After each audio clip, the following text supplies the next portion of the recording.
క్రీస్తునందు సహోదరి సహోదరులారా, ప్రభువైన యేసుక్రీస్తు నామములో హృదయపూర్వక వందనాలండి.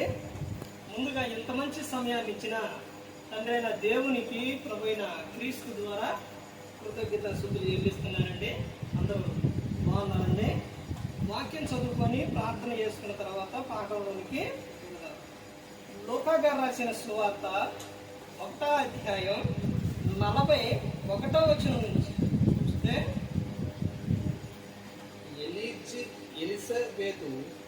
ఎలిజబెతు మరియ యొక్క వందనం వచనం వినగానే ఆమె గర్భంలో శిశువు గంతులు వేసెను. అంతటా ఎలిజబెతు పరిశుద్ధాత్మతో బిగ్గరగా ఇట్లనెను, స్త్రీలలో నీవు ఆశీర్వదింపబడిన దానవు, నీ గర్భఫలము ఆశీర్వదింపబడును. నా ప్రభువు తల్లి నా యొద్దకు వచ్చుట నాకెలాగు ప్రార్థించెను. ఇదిగో నీ శుభవచనము చెవిని పడగానే నా గర్భములోని శిశువు ఆనందముతో గంతులు వేసెను. ప్రార్థన చేసుకుని, పరలోకమందున్న మా తండ్రి, పరిశుద్ర ప్రేమ గల తండ్రి, గొప్ప తండ్రి, యెహోవా తండ్రి, ఈ కుమారుడు యేసుక్రీస్తు ప్రభువు ద్వారా కృతజ్ఞతాస్తుతులు చెల్లిస్తున్నాము నాయన. ఈ రాత్రి వేళ మా అందరితో మాట్లాడమని మా ప్రభువైన యేసుక్రీస్తు నామములో వేడుకుంటున్నాం తండ్రి. ఆమేన్. ప్రభువైన యేసుక్రీస్తు నామములో హృదయపూర్వక వందనాలండి. దేవుని కుమారుడు యేసుక్రీస్తు ప్రభువు ఈ లోకానికి వచ్చిన తర్వాత పరలోక రాజ్యం సమీపిస్తుంది కనుక మారు మనస్సు పొందమని ప్రకటింప మొదలుపెట్టింది. అంశం భర్త, భార్య, పిల్లలు. ఈ విషయాల్లో దేవుని యొక్క ఉద్దేశం భర్త, భార్య, పిల్లలు, వీళ్ళ విషయాల్లో దేవుని యొక్క ఉద్దేశములు ఏంటో తెలుస్తారు. ఏంటి భర్త, భార్య, పిల్లలు, ఈ ముగ్గురు విషయాల్లోని దేవుడు తీసుకున్న ఒక నిర్ణయం ఏంటి అని మనం గ్రంథంలో చూస్తే, వివాహము అన్ని విషయాల్లో ఘనమైనది.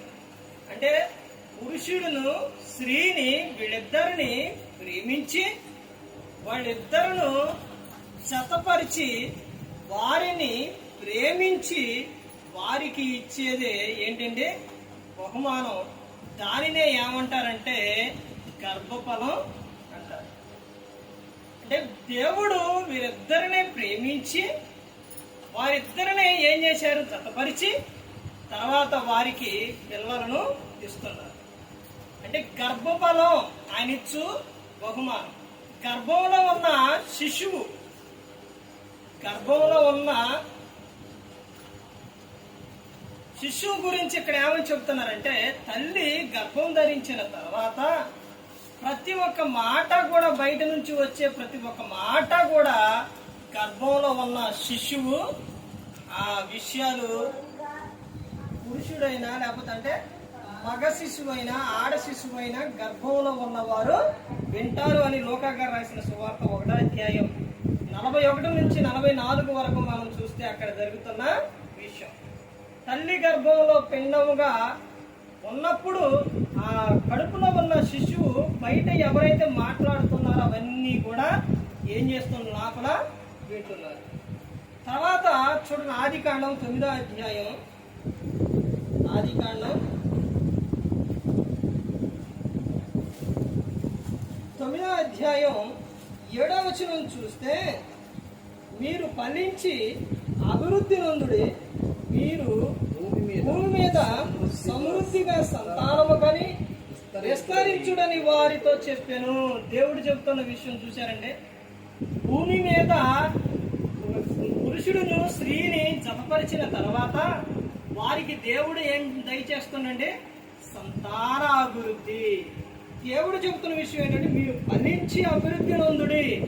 అన్ని విషయాలను నువ్వేమవ్వాలి? ఫలించాలి. అన్ని విషయాలు నువ్వు అభివృద్ధి చెందాలి. వీరిద్దరిని దేవుడు పురుషుడిని స్త్రీని జతపరిచి తర్వాత వారు ఎలా ఉండాలని దేవుడు కోరుకున్నారంటే, వారు ఫలించి అభివృద్ధి చెందాలి. తర్వాత వారు చెబుతున్న మీరు భూమి మీద సమృద్ధిగా సంతానము కలిగి విస్తరించుడని వారితో చెప్పాను. భూమి మీద దేవుడు వివాహమైన తర్వాత వారికి ఏం దయచేస్తాడో సంతాన అభివృద్ధి కలుగు చేస్తాడు. అంటే భర్త భార్య వీళ్ళిద్దరి విషయాల్లో దేవుడు ఏం చెప్తున్నాడు, మీరు ఫలించి అభివృద్ధి చెందుడి, మీకు నేను ఏమిస్తానని చెప్తున్నానంటే సంతాన అభివృద్ధి కలుగు చేస్తాను అని చెప్తున్నాను. వీళ్ళ పిల్లలు దేవుని ఉద్దేశం ఏంటంటే ఒకటి ఇక్కడ ఏమని చెప్తున్నారంటే వీరిద్దరిని ప్రేమించి వారికి గర్భఫలం దేవుడు ఇస్తున్నారు. అంటే మీరు భూమి మీద ఫలించి అభివృద్ధి చెందాలి అని చెప్తున్నారు. ఇదే పుస్తకంలో 28వ అధ్యాయం చూడండి, 28వ అధ్యాయం 3వ వచనం చూడండి.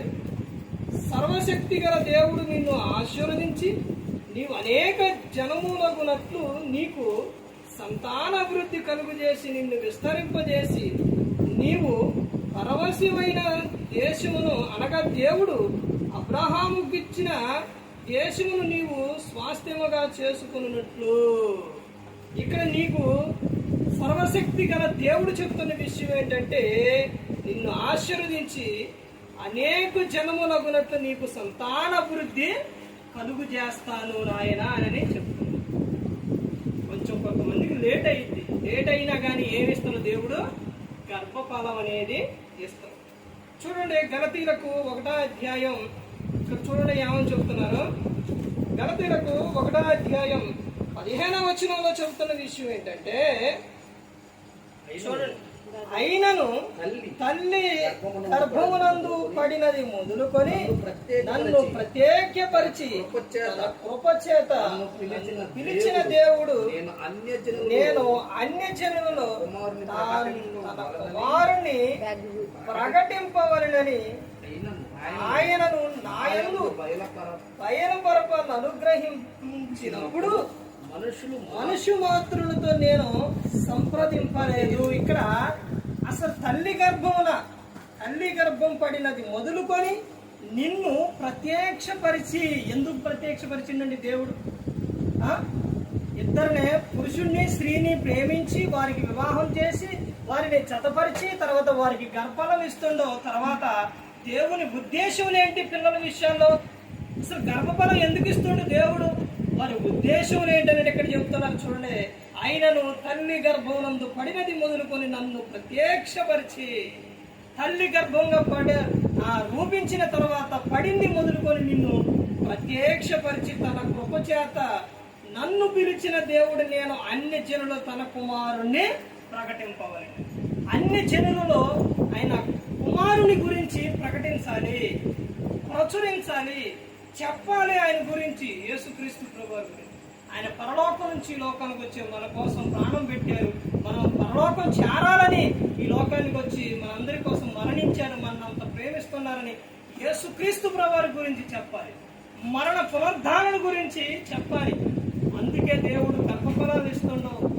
కానీ గర్భఫలాలు ఇచ్చిన తర్వాత వాడు భూమి మీదకి వచ్చిన తర్వాత ఆ పిల్లల పెంచే విధానం ఎలా ఉందంటే లోక సంబంధంగా తల్లిదండ్రులు పెంచారు. వీడు లోక సంబంధంగా ఉంటున్నారు, తర్వాత వారిని ఏం చేస్తున్నారు? లోక సంబంధంగా పెంచుతున్నారు. దేవుని ఉద్దేశాలు ఏంటండి? భర్త భార్య ఫలించి అభివృద్ధి చెందాలి, తర్వాత వాళ్ళకి సంతానాభివృద్ధి దేవుడు కలుగు చేస్తాడు, తర్వాత వాళ్ళు పిల్లల భూమి మీదకి వచ్చిన తర్వాత కుమారుని ప్రకటించాలని దేవుడు కోరుకుంటున్నాడు. అపోస్తలుడైన పౌలు గారు అందుకే దేవుడు నన్ను ఏర్పరచుకోనని అపోస్తలుడైన పౌలు గారు చెబుతున్నారు. సామెతలో 20వ అధ్యాయం, సామెతలు చూడండి ఇంకా ఏమని చెప్తున్నారు. సామెతలు 20వ అధ్యాయం 7వ వచనం, యథార్థవంతులకు నీతిమంతుని పిల్లలో వాని అనంతరము ధన్యులగుదురు. యథార్థంగా నీతిగా జీవించే ప్రతి ఒక్కరూ ఆ నీతిమంతుని పిల్లలో ఎలా ఉంటారండి? ఎప్పుడండి? ఎప్పుడెప్పుడు ఏమని చెప్తున్నారు అక్కడ? తనంతరం అంటే తన జీవితకాలం అంతా కూడా వాళ్ళు ఏమవుతారు? ధన్యులైతారు. తండ్రి తల్లి మంచి పేరు కలిగి ఉండి మంచి నడవడిలో నడిస్తే ఈ పిల్లలు ఎలా ఉంటారని చెప్తున్నారనంటే తనంతరము కూడా వాళ్ళు ధన్యులవుతారు అని చెప్తున్నారు. లూకా గారు రాసిన సువార్త ఇంకా చూడండి ఏమని చెప్తున్నారు. పిల్లలు భూమి మీద దేవుడు గర్భఫలం ఇచ్చిన తర్వాత పిల్లల విషయంలో జనం ప్రజలు పెట్టుకున్న ఆలోచన ఎలాంటిదో తెలుసండి. అసలు ఈ పిల్లలు ఏమవుతారు, వీళ్ళేమో ఎంత ఇదిగా ఉన్నారు, కానీ ఈ పిల్లలు ఏమవుతారు, ఎటువంటి వారు అవుతారని జనంలో ఉన్న ఒక ఆలోచన చూడండి ఏ విధంగా ఉంటుందో. లూకా గారు రాసిన సువార్త 1వ అధ్యాయం 66వ వచనం. ప్రభు హస్తము అతనికి తోడై ఉండిన కనుక ఆ సంగతులను గురించి వినిన వారందరూ ఈ బిడ్డ ఎలాంటి వాడగులని వాటిని మనస్సులో ఉంచుకుని. చూశారండి, ఇక్కడ వీళ్ళు కలిగి ఉన్న విధానం ఎవరండి? జకరయ్య, ఎలిసబెత్. వీళ్ళు దేవుని పట్ల భయభక్తులు కలిగి ఉన్నప్పుడు యోహాను గారి గురించి చెప్పుకున్న విషయం ఏంటంటే అసలు ఈ బిడ్డ ఎలాంటి వాడైతురు. చూశారండి, పిల్లలు నడవడి చిన్న వయసులో నుంచే తెలుసుకోవచ్చండి. చిన్న వయసులో నుంచే ఒక వస్తువు ఏమైనా పెట్టింది అనుకోండి, అది తీశారనుకోండి, ఆ పిల్లోడిని ఏమంటారు? మంచోడు అంటారా? దొంగోడు అంటారు. వీడు ఇప్పుడే ఇలా చేస్తాడు, ఇప్పుడు ఇలాగే ఉండవు, ఎదిగిన తర్వాత ముందు ఏమైతురో అంటూ ఉంటారు. అలాగే ప్రజల్లో ఉన్న ఆలోచన చూసారా ఎలా ఉందో. ప్రభు హస్తం వీరికి తోడై ఉన్నది కనుక ఆ సంగతులను గురించి వినిన వారందరూ ఈ బిడ్డ ఎలాంటి వాడగును అని వాటిని మనసులో ఉంచుకున్నారంట. ఈ బిడ్డ ఎలాంటి వాడు అవుతారో, ఏ విధంగా ఉంటాడో, ఎలాంటి నడవడలో నడుస్తారో, ఎలా పెంచుతారో అని ప్రజలు ఏం చేస్తారంటే ఆలోచన పెట్టుకుంటారు. చాలా మంది అనే విషయం ఏంటంటే తెలుసంటే, వీళ్ళు ప్రార్థనకి వెళ్తారు, సేవకుల పిల్లలే గాలోళ్ళు అయ్యారు, సేవకుల పిల్లలే లోకంలో తిరుగుతున్నారు అంటారు. అంటే వాళ్ళు ఎప్పటి నుంచి పెట్టుకున్నారంటే ప్రజలు చిన్న వయసులో నుంచే మనసులో పెట్టుకొని ఉన్నారు. చివరిగా ఒక కీర్తన చూడండి. దేవుని యందు భయభక్తులు కలిగి ఉండే ఆశీర్వాదం చూడండి. పిల్లల తల్లిని భర్త భార్య విషయంలో, తర్వాత పిల్లల విషయంలో దేవుని ఉద్దేశాలు చూడండి ఏ విధంగా ఉన్నాయో. వాళ్ళు ఏ విధంగా ఉండాలని దేవుడు కోరుకుంటున్నాడంటే కీర్తనలో 128వ కీర్తన 1వ వచనం చూసి మనం ముగించుకున్నాం. యెహోవా యందు భయభక్తులు కలిగి ఆయన త్రోవల యందు నడుచు వారందరూ ధన్యులు. నిశ్చయముగా నీవు నీ చేతుల కష్టార్జితం అనుభవించదు. నువ్వు ఇంటి యజమానుడుగా నువ్వు దేవుని యందు భయభక్తులు కలిగి ఉండాలనే దేవుడు కోరుకుంటున్నాడు. అవే కొంచెం పక్కది ఏమో కోరుకుంటున్నాడు.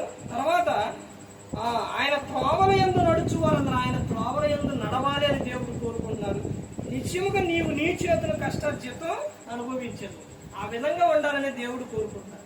తర్వాత చూడండి, నీ భార్య విషయంలో, నీ పిల్లల విషయాల్లో నువ్వు దేవుని యందు భయభక్తులు కలిగి ఉండే విధానం చూడండి. నీవు ధన్యుడవు, నీకు మేలు కలుగు. ముందు ఎవరి గురించి చెబుతున్నారు? ఇంటి యజమానుడు గురించి చెబుతున్నారు. నీవు ధన్యుడువు, నీకు మేలు కలిగింది. తర్వాత నీ భార్య నీ పిల్లలు ఎలా ఉంటారో చెబుతున్నారు అక్కడ చూడండి. నీ లోగడి నీ భార్య ఫలించు ద్రాక్షవల్లి వలె నుండును, నీ భోజనపు బల్ల చుట్టూ నీ పిల్లల వలేవ మొక్కల వలె నుండురు. అసలు చూడండి, ఇలా అల్లుకుపోతారనమాట. ఎంత అభివృద్ధి చెందుతారో చూడండి. అక్కడే చెబుతున్నారు, యెహోవా యందు భయభక్తులు గలవాడు ఇలాగూ ఆశీర్వదింపబడు. యెహోవా యందు భయభక్తులు కలిగి ఉంటే ఇలా ఆశీర్వదింపబడతారని చెబుతున్నారు. సియోను నుండి యెహోవా నిన్ను ఆశీర్వదించును, నీ జీవితకాలం అంతయు యెరూషలేమునకు క్షేమము కలుగుట చూచెదవు, నీ పిల్లల పిల్లలను నీవు చూచెదవు, ఇశ్రాయేలు మీద సమాధానం ఉండును గాక. నీ పిల్లల పిల్లలను నువ్వు చూస్తావు. దేవుని యందు భయభక్తులు కలిగి నువ్వు ఉన్నప్పుడు నీ కుటుంబం దీవించబడుతుంది. భర్త భార్య పిల్లలు ఈ ముగ్గురు విషయాల్లో దేవుడు కోరుకున్న విషయం ఏంటంటే భర్త భార్య వారు ఇద్దరు ఒకటైన తర్వాత ఫలించి అభివృద్ధి చెందాలి. నీ పిల్లలను తల్లి గర్భంలో ఉన్నప్పుడే నీ ప్రవర్తన జాగ్రత్తగా ఉండాలి. వాళ్ళు బయటకు వచ్చిన తర్వాత వాళ్ళు ఏమవుతారని ప్రజలు మనసులో ఆలోచన పెట్టుకుంటారు. వారిని దేవుని యందు ప్రభు యొక్క శిక్షలో బోధనలు నువ్వు పెంచేవారిగా ఉండాలి. అందరకు ప్రతి ఒక్కడే దేవుడు కోరుకుంది ఏంటంటే నువ్వు భూమి మీద ఫలించి అభివృద్ధి చెందాలి, ఆయన కుమారుని గురించి ప్రకటించాలి. నువ్వు లోకం విడిచినప్పుడు పరలోకం చేరాలి. అందుకని యేసుక్రీస్తు ప్రభువు ఈ లోకానికి వచ్చి మనందరి కోసం శిలువలో ఆయన మరణించారు. ప్రతి ఒక్కరు కూడా దేవుని యందు భయభక్తులు కలిగి పరిశుద్ధాత్మ మాట ఇంటూ హృదయ శుద్ధిని కాపాడుకుంటూ క్రీస్తుని పోలి నడుచుకున్న ఈ లోకం ఇచ్చిన పరలోకానికి చేరుకుంటారు. మరి ఏ విధంగా నిలబెట్టి మాట్లాడించిన తండ్రి దేవునికి కృతజ్ఞతలు చెల్లిస్తూ ఇంతవరకు శ్రద్ధగా ఉన్న మీకు ప్రభు పెట్టిన హృదయపూర్వకంగా చెల్లిస్తే మానవులు అందరికీ